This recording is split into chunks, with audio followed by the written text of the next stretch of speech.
अब देखिए यहाँ पर करंट इलेक्ट्रिसिटी के जो न्यूमेरिकल्स हैं तो उसमें जितने भी बोर्ड के अकॉर्डिंग इंपॉर्टेंट क्वेश्चंस हैं उसे थोड़ा सा हम लोग यहाँ पर प्रैक्टिस करते हैं, ठीक है ना, क्वेश्चन वाइज। अब देखिए यहाँ पर ध्यान से, पहला यहाँ पर क्वेश्चन है what is the specific conductivity of conductor, right its unit and dimension. देखिए यहाँ पर सॉल्व कैसे करना है आपको, कैसे आपको यहाँ पर बोर्ड में सॉल्व करना है। Since specific conductivity is the reciprocal value of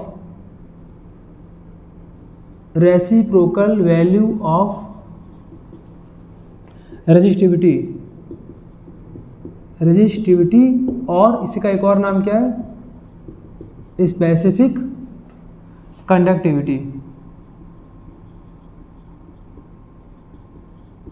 ठीक है। मतलब कि स्पेसिफिक कंडक्टिविटी जो होती है वो रेजिस्टिविटी यानी कि स्पेसिफिक रेजिस्टेंस, और यहाँ पर क्या होगा, रेजिस्टेंस होगा।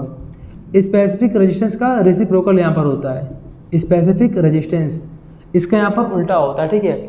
तो बेटा हम लोग यहाँ पर इसको ऐसे बोल देंगे, therefore specific resistance specific conductivity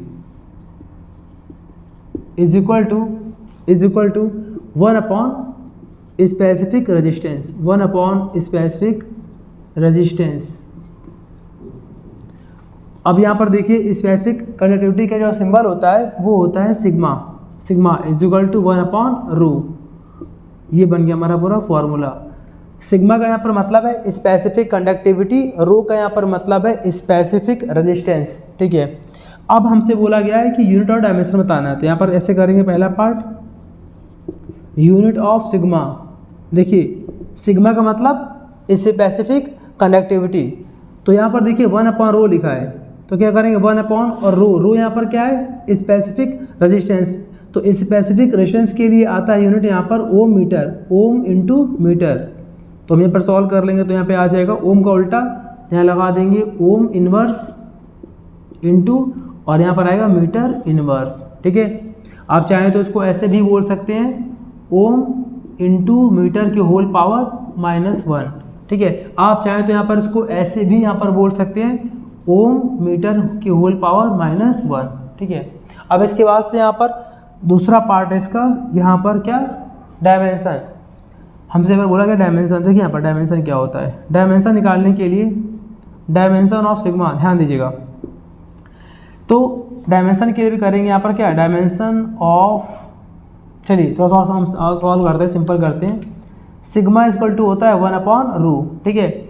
इसको हम ऐसे बोल सकते हैं, कैसे, sigma is equal to 1 upon, और यहाँ पर क्या लिखा है, रो की आपने वैल्यू पढ़ी होगी, रो की वैल्यू होती है R इंटू ए अपॉन एल, ठीक है ना। तो यहाँ पर लगा देंगे R इंटू ए और एल आ जाएगा ऊपर, ठीक है, क्योंकि यहाँ पर 1 अपॉन रो है। 1 अपॉन रो का मतलब रो के जो भी यहाँ पर रो की वैल्यू होगी उसका यहाँ पर उल्टा अप्लाई करना है। तो यहाँ पर रो की वैल्यू है आर ए अपॉन एल, इसका उल्टा कर लेंगे तो आ जाएगा एल अपॉन आर इंटू ए, ठीक है। अब यहाँ पर हम सॉल्व कर लेंगे और थोड़ा सा सॉल्व करेंगे यहाँ पर, तो एल आ गया ऊपर, अपॉन में क्या लिखा है आर, आर को बेटा हम लोग बोलते हैं वी अपॉन आई और इंटू ए, ठीक है। और यहाँ पर सॉल्व कर लेंगे तुम्हारा आ जाएगा एल अपॉन, और यहाँ पर लिखा है वी और आई तो ऊपर आ जाएगा, आई यहाँ पर 2 बार डिवाइड लगा तो आई ऊपर आ गया। वी को बेटा हम लोग बोलते हैं डब्ल्यू अपॉन क्यू, ये फार्मूला आपने पढ़ा होगा, और इंटू ए। अब यहाँ पर देखिए ध्यान से, यहाँ पर हमारा आ गया, मैं यहाँ पर कर दे रहा हूँ, ठीक है, अलग से। यहाँ पर आ गया हमारा कितना, सिग्मा इज इक्वल टू, यहाँ पर आ गया एल इंटू आई अपॉन, और डब्ल्यू लिख देंगे यहाँ पर, इंटू, और 2 बार अपॉन लगा तो क्यू भी यहाँ पर आ जाएगा ऊपर, तो यहाँ पर क्यू ऊपर आ गया, इंटू, और यहाँ पर हमारे पास आ गया ए। अब हम यहाँ पर सारे के सारे यहाँ पर डायमेंशन को अप्लाई कर देंगे, तो यहाँ पर आएगा therefore dimension of sigma is equal to, यहाँ पर लिखा है क्या, एल की डायमेंशन होती है एल लेंथ की, इंटू करंट की होती है एम्पियर, ठीक है। उसके बाद यहाँ पर लिखा है क्यू यहाँ पर क्या है, चार्ज है, और चार्ज के लिए यहाँ पर क्या आता है 80, चार्ज के लिए यहाँ पर क्या आता है 80 हो गया, अपॉन नीचे यहाँ पर लिखा है डब्ल्यू का मतलब यहाँ पर होता है वर्क डन, और वर्क डन के लिए यहाँ पर आता है ml 2t-2, ठीक है। फिर उसके बाद से यहाँ पर लिखा है ए यहाँ पर क्या एरिया, और एरिया के लिए यहाँ पर आता है L2, ओवरऑल यहाँ पर सॉल्व कर लेंगे। तो सबसे पहले हम m की बात करते हैं। m की यहाँ पर पावर सबसे यहाँ पर देखिए पूरा नीचे केवल m एक बार आया है, m की पावर 1 है, इसको ऊपर लाएंगे तो बन जाएगा m की पावर -1, ठीक है। उसके बाद देखिए ध्यान से l की पावर की बात करते हैं। l की पावर 2 और यहाँ भी l की पावर 2, तो 2 और 2 l की पावर 4 और ऊपर यहाँ पर क्या l है, तो एक l से यहाँ पर कैंसिल हो जाएगा, तो नीचे बचेगा l की पावर 3, उसको ऊपर लाएंगे तो आ जाएगा l की पावर -3। उसके बाद से यहाँ पर देखिए t की पावर यहाँ पर कितनी है, माइनस, यहाँ पर t की पावर -2 है और यहाँ पर कहीं t नहीं है, तो t की पावर -2 को जब हम ऊपर लाएंगे तो ये हो जाएगा t की पावर +2 और यहाँ पर एक और t था तो यहाँ पर हो जाएगा t की पावर 3 और a की पावर देखिए ध्यान से यहाँ पर, अभी यहाँ पर नीचे यहाँ पर कोई भी a आपको नहीं दिख रहा है, ऊपर यहाँ पर ये 2 बार है, तो a की पावर 1 a की पावर मिलाकर हो जाएगा a की पावर 2। तो इस तरह से हम लोग यहाँ पर फाइंड कर लेंगे डायमेंशन ऑफ सिग्मा। अब देखिए यहाँ पर अगला क्वेश्चन, अब देखिए यहाँ पर दूसरा यहाँ पर क्वेश्चन है, write down the relation between current density, देखिए ध्यान से यहाँ पर क्या बोला गया, current density and specific conductivity and electric field. देखिए मैंने इसको अंडरलाइन यहाँ पर कर दिया है। अब यहाँ पर दूसरा क्वेश्चन हमसे यहाँ पर ये कह रहा है कि एक ऐसा रिलेशन बताइए जिसमें करंट डेंसिटी आता हो, सिंबल क्या बेटा इसका, सिंबल इसका होता है जे, स्पेसिफिक कंडक्टिविटी का सिंबल क्या होता है सिग्मा और इलेक्ट्रिक फील्ड का सिंबल होता है कैपिटल ई। हमसे यहाँ पर बोला जा रहा है कि एक ऐसा रिलेशन बताओ जिसमें जे यानी कि करंट डेंसिटी, सिग्मा यानी कि स्पेसिफिक कंडक्टिविटी और इलेक्ट्रिक फील्ड यानी कि कैपिटल ई आता हो। और जब इतना कर लोगे तो उसके बाद से बोला गया derive the unit of specific conductivity. अब आपको स्पेसिफिक कंडक्टिविटी यानी कि सिग्मा फ्रॉम दिस फार्मूला, तो सिग्मा का आपको यहाँ पर इसी फार्मूला से जो भी आप यहाँ पर बताओगे ना रिलेशन, इस रिलेशन में जो भी आप यहाँ पर बताओगे फार्मूला, उस फार्मूले की हेल्प से आपको यहाँ पर डिराइव करना है स्पेसिफिक कंडक्टिविटी के लिए यूनिट। क्लियर है ना। चलिए क्वेश्चन क्लियर हो गया। आप देखिए यहाँ पर सॉल्व कैसे करते हैं, ध्यान दीजिएगा। सबसे पहले हमने यहाँ पर कर रहे हैं explain relation between current density, specific conductivity and electric field, ठीक है। देखिए फार्मूला होता है, फार्मूला यहाँ पर क्या होता है, specific conductivity is equal to, यहाँ पर होता है करंट डेंसिटी अपॉन में यहाँ पर होता है electric field, upon electric field. Specific conductivity का सिंबल होता है sigma is equal to, current density का सिंबल यहाँ पर होता है जे, अपॉन इलेक्ट्रिक फील्ड का सिंबल होता है ई। मतलब सिर्फ आपको यहाँ पर इस क्वेश्चन में एक रिलेशन यहाँ पर लिखना था। रिलेशन का मतलब होता है कि एक सिर्फ यहाँ पर ऐसा फॉर्मूला दीजिए जिसमें वो तीनों कंपोनेंट्स आते हों, ठीक है। यहाँ पर आ गया। अब हमसे बोला गया कि इस फॉर्मूले की हेल्प से आपको बताना है क्या, यूनिट बतानी है आपको सिग्मा की। तो ऐसे करेंगे, now unit of sigma. Sigma का मतलब फिर से आपको बता दें, सिग्मा का मतलब यहाँ पर क्या है, स्पेसिफिक कंडक्टिविटी। तो देखिए यहाँ पर क्या लिखा है जे, तो किसी भी फॉर्मूले के लिए अगर हम अप्लाई करते हैं यूनिट तो हम उसके फॉर्मूले से फाइंड करते हैं। तो यहाँ पर क्या लिखा है, यूनिट ऑफ सिग्मा, तो यहाँ पर हम कर देंगे यूनिट ऑफ जे यानी कि करंट डेंसिटी अपॉन नीचे कर देंगे यहाँ पर हम लोग यूनिट ऑफ कैपिटल ई यानी कि इलेक्ट्रिक फील्ड, ठीक है। अब थोड़ा सा यहाँ ध्यान दीजिएगा, देखिए ध्यान से यहाँ पर जे का एक फार्मूला होता है, जे मतलब करंट डेंसिटी का फार्मूला होता है आई अपॉन ए और इलेक्ट्रिक फील्ड का फार्मूला होता है Q इंटू, सॉरी ऐसे कर लीजिए आप, F अपॉन Q, ठीक है। अप्लाई कर दीजिए यहाँ पर, अप्लाई करिए यहाँ पर। तो यूनिट ऑफ जे में यहाँ पर आ जाएगा आई अपॉन ए, आई का मतलब यहाँ पर क्या आएगा एम्पियर अपॉन, और ए का मतलब यहाँ पर आ गया मीटर स्क्वायर इंटू, चलिए अभी मैं ऐसे कर रहा हूँ, ये लिखा ना एम्पियर पर मीटर स्क्वायर, ये वैल्यू आई है जे की, डिवाइड अप्लाई कर दिया हमने यहाँ पर। नीचे लिखा यूनिट ऑफ कैपिटल ई, तो कैपिटल ई का फार्मूला यहाँ पर लिखा गया है फोर्स अपॉन क्यू यानी चार्ज। तो फोर्स के लिए आता है न्यूटन और अपॉन, और चार्ज के लिए आता है कूलॉम, ठीक है। सॉल्व कर लेंगे पूरा तो आ जाएगा यहाँ पर ampere upon metre square into करेंगे तो उल्टा हो जाएगा, यहाँ पर आएगा कूलॉम, ठीक है, और अपॉन में यहाँ पर आ जाएगा न्यूटन। क्लियर है। अब देखिए ध्यान से यहाँ पर एम्पियर और यहाँ पर क्या है कूलॉम, ठीक है। अब यहाँ पर देखिए हम थोड़ा सा इसको और अरेंज कर रहे हैं, यहाँ पर एम्पियर इंटू कूलॉम अपॉन, यहाँ पर देखिए मीटर 2 बार है तो हम इसको ऐसे कर दें क्या, मीटर इंटू न्यूटन और इंटू मीटर, मतलब हमने मीटर को यहाँ पर 2 बार लिख लिया। इसको पता हम क्या बेटा बोलते हैं, बेटा इस पूरे को बेटा हम लोग बोलते हैं वर्क। आपको याद होगा न्यूटन का मतलब क्या होता है, फोर्स, और इसका मतलब क्या होता है, डिस्टेंस। तो हम इसको यहाँ पर सॉल्व कर ले रहे हैं। तो अब ये यहाँ पर ये क्या बन जाएगा हमारा, एम्पियर इंटू कूलॉम अपॉन, और यहाँ पर आ गया जूल एन इंटू मीटर, ठीक है। अब यहाँ पर ध्यान दीजिए, ऊपर यहाँ पर क्या है, एम्पियर, और यहाँ पर क्या गया, जूल। बस ये रहने दीजिए, सॉल्व मत करिए इसके आगे, ये हमारा फाइनल आंसर है। अब इसको हम और भी मॉडिफाइड कर सकते हैं, लेकिन इस फॉर्मूले के अकॉर्डिंग अगर हमें डिराइव करना है तो हम यहाँ पर आके इसे छोड़ देंगे, कॉपी कर लीजिए इसे। अब देखिए यहाँ पर तीसरा यहाँ पर क्वेश्चन क्या है, तीसरा क्वेश्चन यहाँ पर है, describe the effect of temperature on relaxation time of free electrons of conductor. आपको बताना है कि अगर एक कंडक्टर के लिए अगर हम टेम्परेचर को चेंज करें तो टेम्परेचर को चेंज करने पर किस तरह का इफेक्ट, किस तरह का प्रभाव पड़ेगा, कहाँ पर, टाउ पर। टाउ का मतलब यहाँ पर क्या है, रिलैक्सेशन टाइम, ठीक है ना। इसको बेटा हम लोग बोलते हैं टो या फिर टाउ, ठीक है, ऐसे बनता है, ठीक। और यहाँ पर क्या है, टेम्परेचर यानी कि कैपिटल टी, ठीक है। देखिए ध्यान से यहाँ पर कैसे यहाँ पर हम करते हैं इसको एक्सप्लेन। सिंस हम यहाँ पर ऐसे लिख देंगे, रिलैक्सेशन टाइम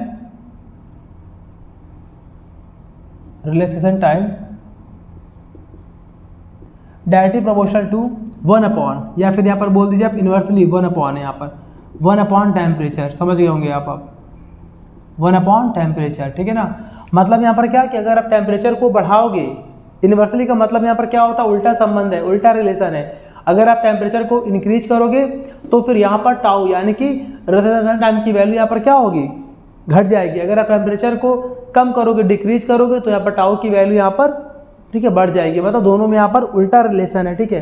तो बेटा हम इसको ऐसे यहाँ पर लिख दे रहे हैं शॉर्ट फॉर्म में, tau is equal to 1 upon capital T, ठीक है। टो या फिर टाउ मतलब यहाँ पर क्या होता है, रिलैक्स करने वाला टाइम होता है, और टी यहाँ पर क्या होता है, टेम्परेचर होता है, ठीक है। अब उसके बाद देखिए ध्यान से यहाँ पर आंसर यहाँ पर लिख दीजिएगा, द रिलैक्सेशन टाइम यानी कि tau decreases on increasing the temperature of conductor. ये आपका यहाँ पर क्वेश्चन, ठीक है, डन। स्पेलिंग थोड़ा सा यहाँ पर देख लीजिएगा, ठीक है। चलिए इसे फटाफट कॉपी कर लीजिए। अब देखिए यहाँ पर क्वेश्चन नंबर 4 है यहाँ पर, ठीक है। क्वेश्चन नंबर 4 में यहाँ पर हमसे बोला जा रहा है कि एक ऐसा रिलेशन बताइए, आप एक ऐसा बताओ फॉर्मूला जिसमें क्या क्या आता हो, पोटेंशियल डिफरेंस का मतलब होता है कैपिटल वी, ठीक है, कैपिटल वी लिखा है यहाँ पर, और एंड ड्रिफ्ट वेलोसिटी। और यहाँ पर बोला गया है ड्रिफ्ट वेलोसिटी मतलब यहाँ पर क्या होता है बेटा, वीडी, मतलब यहाँ पर क्या होता है, वीडी।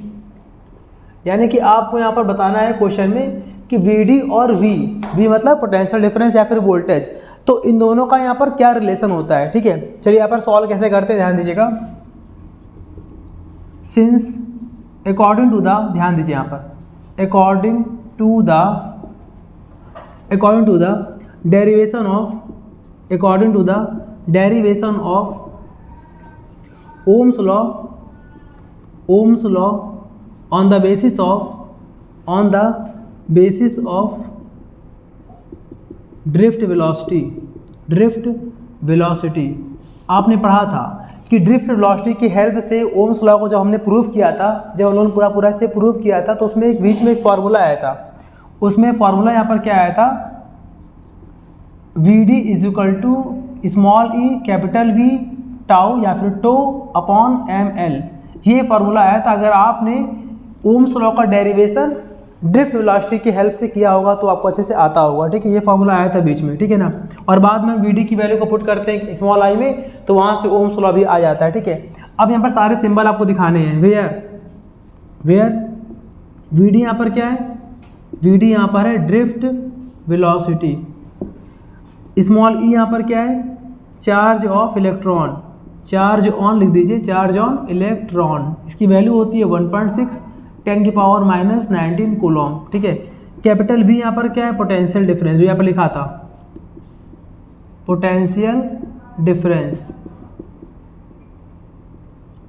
यहाँ पर 2 या टाउ यहाँ पर क्या है, relaxation time, relaxation time. Small M यहाँ पर क्या है, mass of electron, mass of electron. इसकी वैल्यू याद कर लीजिए 9.1 क्रॉस 10⁻31 किलोग्राम kg। और एल यहाँ पर क्या है, लेंथ ऑफ कंडक्टर या फिर वायर, लेंथ ऑफ कंडक्टर या फिर यहाँ पर आप लिख सकते हैं वायर। तो ये पूरा आपको यहाँ पर फॉर्मूला यहाँ पर लिखना है जब भी यहाँ पर आएगा रिलेशन लिखने को, ओके। इसे जल्दी से कॉपी कर लीजिए।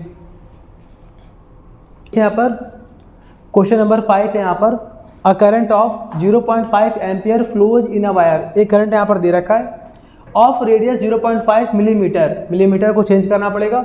Number of free electrons per unit volume of wire is this, यानी कि स्मॉल एन दे रखा है।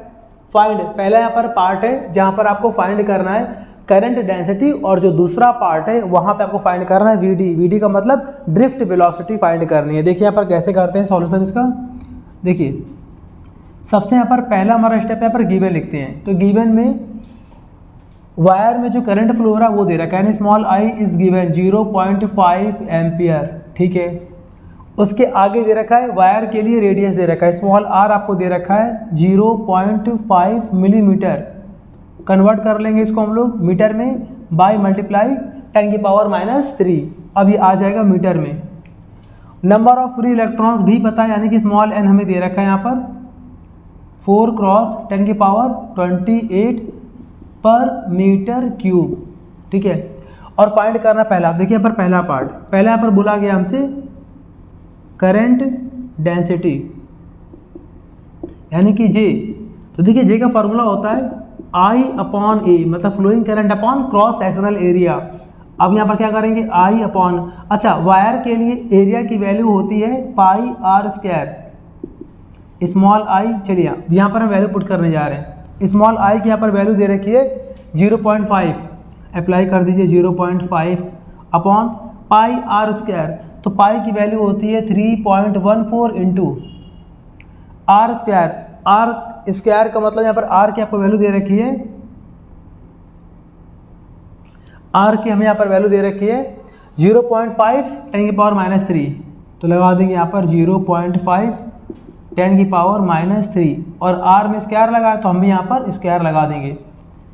अब यहाँ पर कितना पूरा आ जाएगा 0.5 अपॉन 3.14 इंटू 0.5। देखिए ये स्क्वायर दोनों में आएगा तो 0.5 का स्क्वायर यहाँ पर आ जाएगा 0.25 इंटू 10⁻³ है और उसकी पावर 2 है तो यहाँ पर हो जाएगा 10⁻⁻6 पावर्स का आपस में मल्टीप्लाई। अब ये ओवरऑल आप यहाँ पर सॉल्व कर लेना तो यहाँ पे आपका आंसर आ जाएगा 6.4 क्रॉस 10⁵ और आंसर आने के बाद आपको यहाँ पर अप्लाई करना पड़ेगा इसके लिए यूनिट यहाँ पर। तो इसके लिए आती है यूनिट, ऊपर क्या लिखा है आई फॉर एम्पियर और नीचे लिखा है ए फॉर एरिया मतलब मीटर स्क्वायर। तो यहाँ पे आपको अप्लाई कर देना है एम्पियर पर मीटर स्क्वायर। ये हमारा पहला पार्ट होगा, ठीक है। अब देखिए यहाँ पर सेकेंड पार्ट इसका, अब देखिए इसका सेकेंड पार्ट में हमसे बोला गया ड्रिफ्ट वेलोसिटी फाइंड करना हम लोग को, ठीक है। सिंस देखिए I is equal to formula होता है, एक यहाँ पर अप्लाई कर देंगे फॉर्मूला यहाँ पर। तो एक फॉर्मूला होता है I is equal to N, ठीक है, NEAVD बेसिक फार्मूला होता है ये, relation between flowing current and drift velocity, ठीक है। अब एक काम करते हैं हम लोग यहाँ पर I अपॉन यहाँ पर आ जाएगा NEA is equal to VD, ठीक है। अब ध्यान दीजिए यहाँ पर I और A दिख रहा है आपको ना, आपको दिख रहा है ना यहाँ पर आई अपॉन ए को हम यहाँ पर क्या बोलते हैं, जे कहते हैं। तो आई अपॉन ए मिलकर पूरा हमारा बन गया जे, जे अपॉन